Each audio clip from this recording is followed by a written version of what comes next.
ঈদের দিন আজকে জুম্মার নামাজের অবস্থা অন্য অন্য দিন বোঝা জায়গাগুলা, কিন্তু আজকে কাতার অনেক ফাঁকা।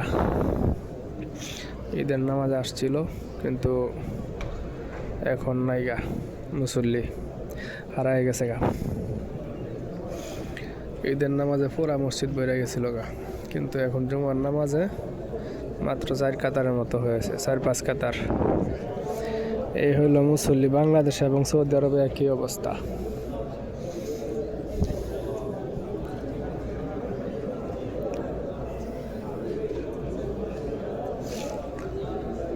জুমার নামাজে মুসল্লি নাই,